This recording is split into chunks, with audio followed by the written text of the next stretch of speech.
سلام دوستای عزیزم، امیدوارم که مثل همیشه حالتون خوب باشه. من مرتضی هستم و امروز قرار با هم گردشی داشته باشیم در لاهیجان بارونی. امروز شنبه 7 مهر ماه و ساعت حدود 10:30 صبح.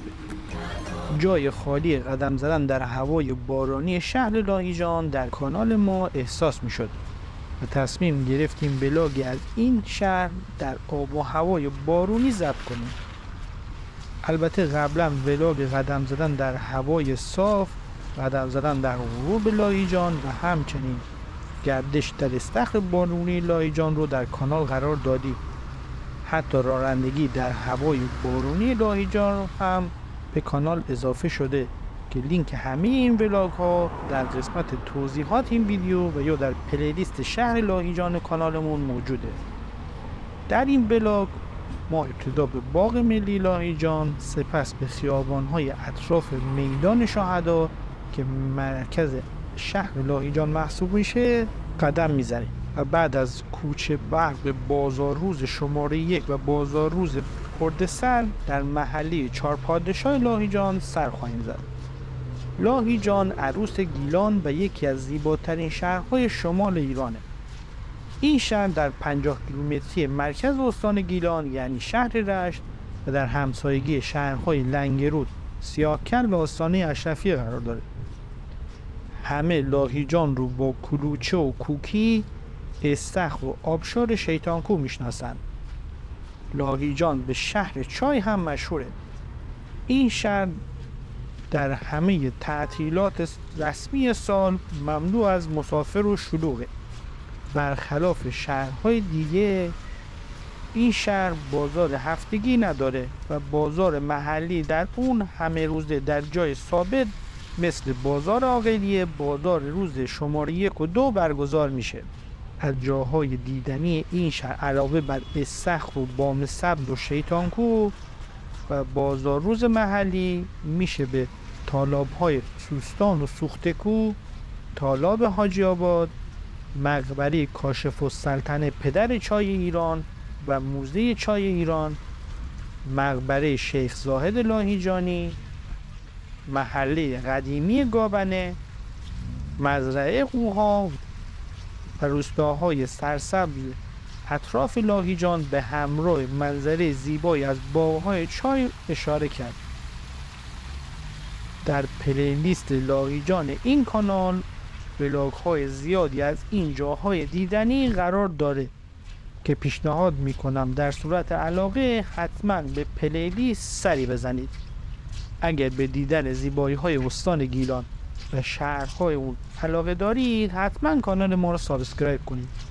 خواهشاً با لایک و کامنتاتون ما رو در مسیر بهتر شدن حمایت کنید و برامون بنویسید که دوست دارید از کجای گیلان زیبا براتون ولاگ تهیه کنیم. در ضمن در روزهای یک شنبه و پنجشنبه هر هفته در این کانال ولاگ جدید قرار داده میشه. امیدوارم که از این گردش و این هوای بارونی لذت ببرید.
بابا خبوشی بوده نه بوده ادیره گذاشت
ماهی دانه 60 تومن.